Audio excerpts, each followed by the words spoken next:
are usually held right back here under lock and key, where tourists often flock to see them.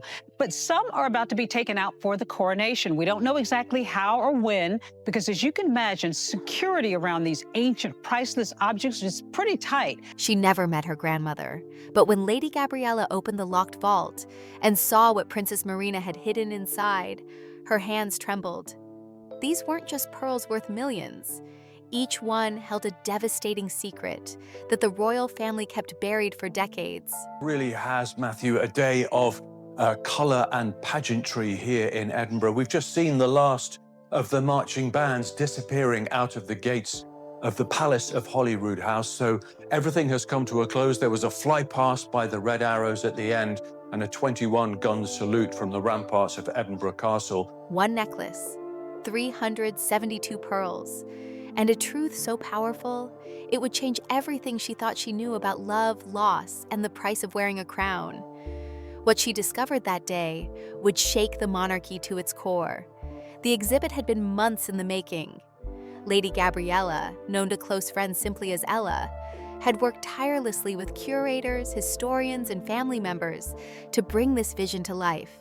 The goal was simple, yet profound: to share her grandmother's extraordinary pearl collection with the world, not merely as objects of beauty, but as windows into a life of grace, duty, and quiet strength. Princess Marina, Duchess of Kent, had been gone for more than 50 years, passing away in 1968, 13 years before Lady Gabriella was born. Yet the connection between them felt almost tangible in this space, woven through the lustrous strands of pearls and the stories they carried. Princess Marina had been one of the most glamorous figures of British royalty in the 20th century. Born in 1906 as a princess of Greece and Denmark, she descended from both the Greek royal family and the Russian imperial line. Her mother, Grand Duchess Elena Vladimirovna, was the daughter of Grand Duke Vladimir Alexandrovich of Russia and Grand Duchess Maria Pavlovna, known as the Grande Dame of the Romanov family. This meant that Princess Marina inherited not only royal titles, but also an extraordinary collection of jewelry that had survived revolution, exile, and the upheavals of European history. When Princess Marina married Prince George, Duke of Kent, in 1934, she brought with her a collection that dazzled even the British royal family. The wedding itself was a spectacular affair at Westminster Abbey, attended by royalty from across Europe. Among her wedding gifts were pearls of exceptional quality and historical significance. The groom himself presented her with a remarkable pearl necklace containing 372 historic pearls that had belonged to the Tech family for many years. Queen Mary, Prince George's mother, had given these precious pearls to her son specifically for his bride. This necklace would become one of Princess Marina's most treasured possessions, worn at state occasions and grand events throughout her life. Pearls held special significance in royal tradition, far beyond their aesthetic beauty. Throughout history, they had symbolized purity, wisdom, and feminine grace. Some traditions associated them with tears, making them appropriate for both joyful occasions and times of mourning. Unlike diamonds or colored gemstones, pearls required no cutting or polishing. They emerged from nature already perfect, which added to their mystique and value.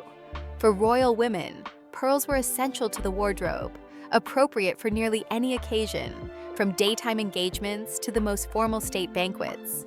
Princess Marina understood this language of jewelry instinctively. She wore her pearls with an elegance that seemed effortless, whether paired with a simple day dress or an elaborate evening gown. Photographs from the era show her at countless events, the pearls always perfectly chosen to complement her outfit and the occasion. She had an eye for style that influenced fashion both within and beyond royal circles. Her choices were studied, admired, and often copied by women across Britain and Europe. The collection on display at the exhibit represented just a portion of Princess Marina's jewelry, but it included some of the most significant pieces. The Art Deco pearl necklace, with its distinctive clasp and graduated strands, occupied a central position. Nearby, visitors could admire the Kent Pearl Festoon Tiara, an elaborate creation featuring diamond scrolls topped with perfect round pearls. This tiara had a mysterious history, with experts still debating its exact origins. Some believed it might have come from Queen Alexandra's collection, while others thought it could have been inherited from Princess Victoria of Wales, who had been close to the Duke of Kent and left him her estate when she died in 1935. Lady Gabriella had spent considerable time researching these pieces, diving into family archives and consulting with jewelry historians.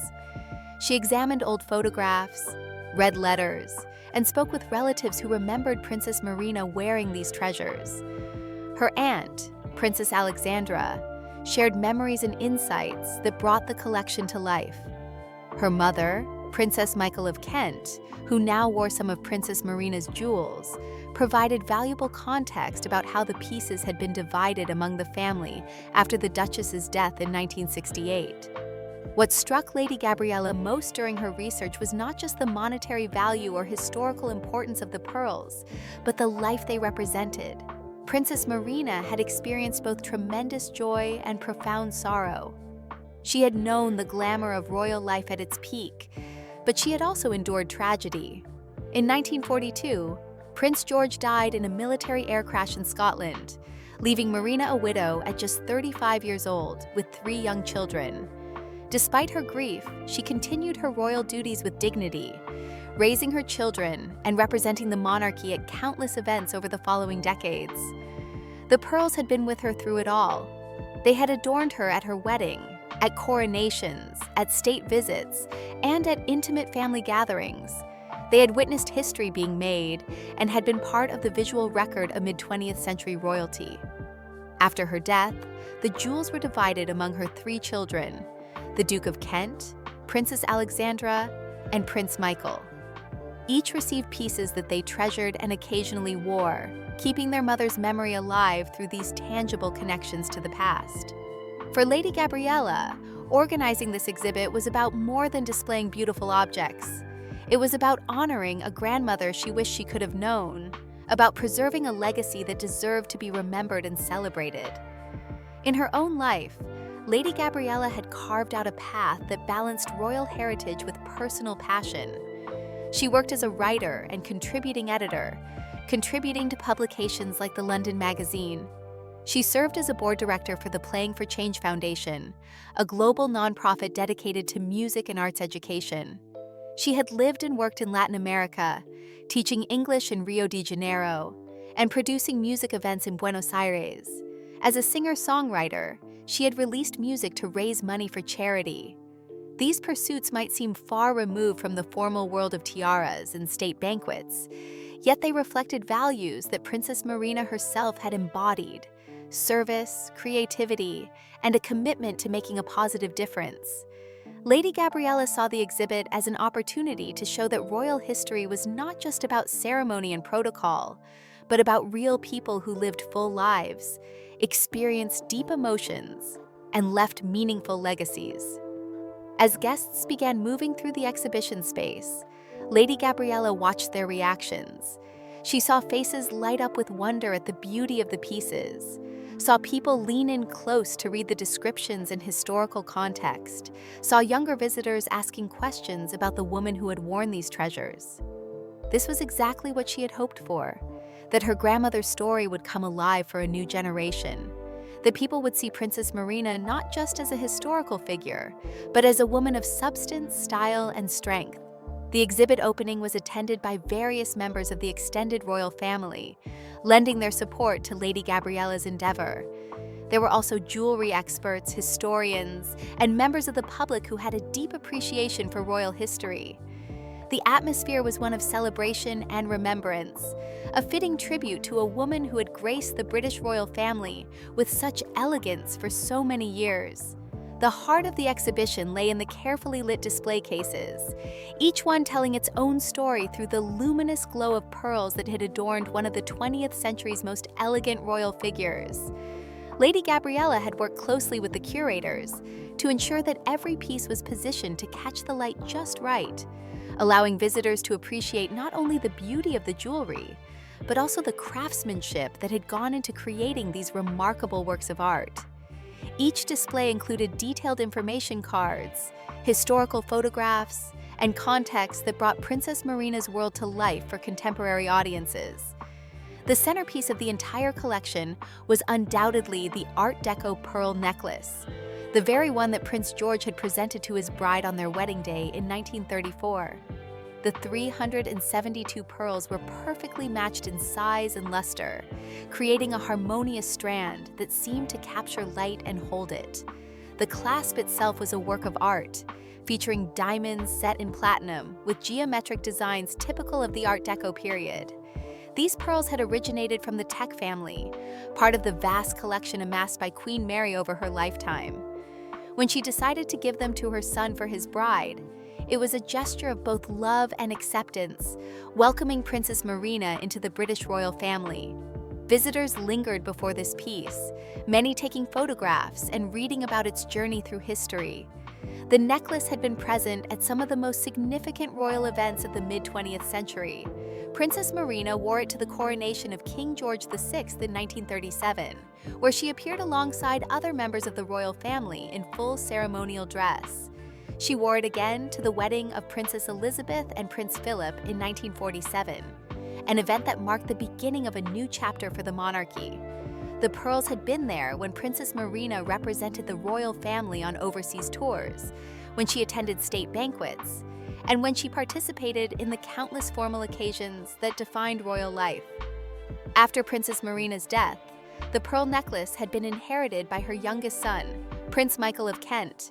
His wife, Princess Michael, had been photographed wearing various configurations of these pearls over the years, sometimes as a necklace, sometimes as bracelets, occasionally incorporating them into more elaborate jewelry designs. Lady Gabriella had borrowed the piece specially for this exhibition, knowing that it would be the star attraction for many visitors. Adjacent to the wedding pearls sat the Kent Pearl Festoon Tiara, a piece that had puzzled jewelry historians for decades. The tiara featured elaborate diamond scrolls forming festoons, each topped with a luminous round pearl. Originally, the base had contained a row of diamonds, but these had later been replaced with pearls, creating a softer, more cohesive look. The tiara first appeared publicly at the coronation of Queen Elizabeth II in 1953, worn by Princess Marina as she took her place among the royal family at Westminster Abbey. The mystery surrounding this tiara's origins had fascinated Lady Gabriella during her research. Some experts believed it might have belonged to Queen Alexandra, the wife of King Edward VII, who had an extraordinary collection of jewelry, including many pearl pieces. Newspaper archives mentioned a pearl and diamond tiara in Queen Alexandra's possession, but no definitive photographs had been found to confirm that it was the same piece now known as the Kent Festoon Tiara. Another theory suggested that Queen Mary might have given it to Princess Marina after her own death in 1953, but evidence showed that Princess Marina had worn the tiara to a film premiere in 1951, 2 years before Queen Mary died. The most compelling theory, in Lady Gabriella's opinion, was that the tiara had been inherited from Princess Victoria of Wales, the daughter of King Edward VII and Queen Alexandra. Princess Victoria had been very close to the Duke of Kent and, being childless, had left most of her estate to him when she passed away in 1935. This would explain why Princess Marina did not begin wearing the tiara until the early 1950s, well into her widowhood. The piece had become one of Princess Marina's favorites, and she wore it frequently to important events throughout the 1950s and 1960s. Today, the Kent Festoon Tiara belonged to Prince Michael of Kent, and Princess Michael wore it occasionally to state banquets and formal royal gatherings. Seeing it displayed in the exhibition, removed from the context of a formal event, allowed visitors to truly appreciate its intricate design and the quality of both the diamonds and pearls that composed it. The exhibit also featured several of Princess Marina's pearl and diamond brooches, pieces that demonstrated her skill at accessorizing. One particular brooch consisted of a pearl cluster with a single pearl drop suspended below. This elegant piece appeared in numerous photographs from the 1940s and 1950s, pinned to coats, dresses, and evening gowns. Another brooch featured 5 pearl pendants hanging from an elaborate diamond frame, a more dramatic piece that Princess Marina reserved for especially grand occasions. Lady Gabriella had arranged for large-format photographs to be displayed alongside the jewelry, showing Princess Marina wearing each piece at specific events.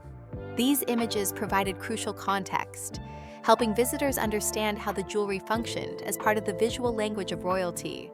There was Princess Marina at a state banquet, the festoon tiara glittering under chandeliers, her bearing regal yet warm. Another photograph showed her at a garden party, wearing a simple pearl necklace with a day dress, demonstrating how pearls could be appropriate for less formal occasions. The exhibition included an educational component that Lady Gabriella felt was essential. One section explained the process of pearl cultivation, both natural and cultured, helping visitors understand what made these gems so precious. Natural pearls, like most of those in Princess Marina's collection, were extraordinarily rare. They formed when an irritant entered an oyster or mollusk, which then coated it with layers of nacre over many years. The result was a gem of organic origin, each one unique in shape, size, and luster. Another display explored the symbolism of pearls across different cultures and time periods.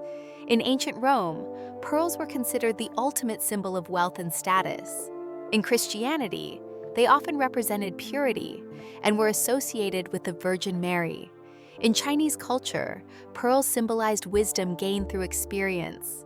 The Greek word for pearl was connected to the word for marriage, linking these gems to love and commitment. This rich tapestry of meanings made pearls especially appropriate for royal collections, where jewelry served not just decorative purposes, but also communicated messages about dynasty, continuity, and tradition. Lady Gabriella had also included information about the craftsmen and jewelry houses that created and maintained these pieces. Some of Princess Marina's pearls had been restrung multiple times over the decades, a necessary maintenance task that ensured their security and preserved their beauty.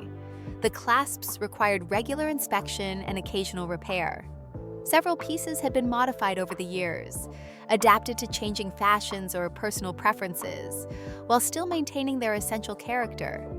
Visitors learned about the protocol surrounding royal jewelry, how certain pieces were reserved for specific occasions and ranks. Tiaras, for instance, were typically worn only to white tie events and only by married women, though exceptions existed. Pearls, being more versatile, could be worn throughout the day, but the number of strands, the size of the pearls, and the accompanying pieces all communicated subtle messages about the formality of an occasion and the wearer's position within the royal hierarchy. The exhibit also touched on the fate of Princess Marina's broader jewelry collection. When she died in 1968, her 3 children inherited various pieces. The Duke of Kent received a significant portion, as the eldest son and head of that branch of the family. Princess Alexandra, her daughter, inherited pieces that she still wore regularly, including a favorite pearl and diamond choker she wore almost daily. Prince Michael received the festoon tiara, several brooches, and other items that his wife Princess Michael now showcased at royal events. Some pieces had been sold over the years, a practical necessity for a family that, while titled and prestigious, did not have unlimited financial resources. The sale of Princess Marina's sapphire parure had been particularly noted by jewelry historians, as it was a significant historical piece that left the family's possession. However, the core of the pearl collection had been carefully preserved, passed down through the generations as treasured heirlooms. Lady Gabriella had borrowed pieces not only from her father, Prince Michael, but also from her aunt, Princess Alexandra, who had generously lent several items for the exhibition. The Duchess of Kent, her uncle's wife, had also contributed pieces that had once belonged to Princess Marina. This collaboration among family members demonstrated their shared commitment to honoring Princess Marina's memory and making her legacy accessible to a wider audience. Interactive elements throughout the exhibition allowed visitors to engage more deeply with the material. Touchscreens provided access to archival photographs and video footage, including rare clips of Princess Marina at various events. Visitors could explore timelines showing major events in her life, alongside images of the jewelry she wore. A virtual try-on station, using augmented reality technology, let people see what they might look like wearing reproductions of some of the simpler pieces, creating a fun and memorable experience that connected contemporary visitors to historical glamour. The response from visitors had exceeded all expectations. Jewelry enthusiasts marveled at the quality and provenance of the pieces. History buffs appreciated the detailed context and the window into mid-20th century royal life. Younger visitors, perhaps less familiar with Princess Marina's story, found themselves captivated by this elegant woman who had navigated both privilege and tragedy with such grace. As the exhibition entered its second week, Lady Gabriella found herself reflecting on what this project had truly meant to her. Standing alone in the gallery one quiet morning before it opened to the public, she gazed at her grandmother's treasures and felt a profound connection to a woman she had never met. This was more than an exercise in preserving history or displaying beautiful objects. It was about understanding her own place in a long line of remarkable women, about carrying forward values that transcended time and circumstance. Lady Gabriella had always been thoughtful about her role within the royal family. As the daughter of Prince and Princess Michael of Kent, she occupied a unique position, close enough to the throne to be part of the extended royal family, yet far enough removed to live a relatively private life. She was currently 57th in line to the British throne, a position that afforded her the freedom to pursue her own interests and career, while still participating in family events and supporting causes she cared about deeply. Her work with the Playing for Change Foundation had given her a platform to make a real difference in the lives of young people around the world. The organization used music and arts education to connect children across cultural and geographic boundaries, creating a global community united by creativity. Lady Gabriella's role as a board director allowed her to contribute both her time and her profile to advancing this mission. She understood that music had the power to heal, to inspire, and to build bridges between people who might otherwise never connect. This understanding had been particularly poignant during her collaboration with the Princess of Wales on the annual Together at Christmas Carol service in 2024. Princess Catherine had asked Lady Gabriella to join her team and play an advisory role in the musical aspects of the service. The event, held at Westminster Abbey, was designed to highlight themes of love, kindness, and empathy during the Christmas season. Lady Gabriella's expertise and musical sensibility proved invaluable, and those close to the planning described Princess Catherine as incredibly grateful for her contribution. The carol service represented exactly the kind of work Lady Gabriella believed modern royals should be doing, using their positions not for personal glorification, but to uplift others and shine light on important values. It was a philosophy she believed her grandmother would have understood and appreciated. Princess Marina, after all, had continued her royal duties throughout her long widowhood, attending events and supporting causes, even when personal grief might have made it easier to withdraw from public life. The Pearl exhibition itself was designed with a charitable component. A portion of the proceeds from ticket sales would benefit organizations focused on mental health awareness and music education, causes that Lady Gabriella felt passionate about. In the wake of her husband Thomas Kingston's tragic death in February 2024, she had become an advocate for greater awareness about the potential side effects of certain medications. Her statement at the inquest into his death had emphasized the need for people to be better informed about what they were taking, potentially preventing future tragedies. This commitment to raising awareness and helping others navigate difficult times reflected a maturity and strength that impressed those who knew her. Rather than allowing grief to define her, Lady Gabriella had channeled her pain into purpose, determined that something positive might come from devastating loss. The Pearl exhibition, in its way, was part of this journey. It celebrated life, beauty, and legacy, while acknowledging that every treasured possession carried stories of both joy and sorrow. Visitors to the exhibition often commented on how accessible and engaging Lady Gabriella had made the experience. This was not a dusty collection of artifacts locked behind glass with minimal explanation. Instead, It was a vibrant, interactive exploration of one woman's life and the objects she treasured. The gallery hosted special events, including talks by jewelry historians, workshops on the symbolism of gems and metals, and even sessions where participants could learn about jewelry conservation and the work that goes into maintaining historical pieces. Schools brought groups of students who engaged with the material in ways that surprised and delighted the organizers. Young people who might never have considered royal history interesting found themselves drawn in by the combination of beauty, storytelling, and historical context. Teachers reported that students left with a new appreciation for how objects can serve as tangible connections to the past, helping us understand the lives and values of previous generations. Lady Gabriella made a point of attending many of these special events, speaking with visitors and sharing personal anecdotes about her family. She talked about growing up hearing stories of her grandmother from her father and her aunt, about seeing photographs and portraits that showed Princess Marina's elegance and warmth. She described the process of researching the collection, the excitement of discovering new information in archives, and the collaborative spirit of working with family members to bring this exhibition to life. The exhibit also served to remind people that royal heritage was not something locked away in palaces, accessible only to a privileged few. These were treasures that belonged, in a sense, to the nation and to history. By making them available for public viewing and providing rich educational context, Lady Gabriella was fulfilling a responsibility she felt keenly: to be a steward of history rather than simply an owner of valuable objects. As the exhibition's run continued, Lady Gabriella knew that eventually the pearls would return to their usual homes, tucked away in secure locations or occasionally worn at formal events. But the impact of what she had created would last far longer.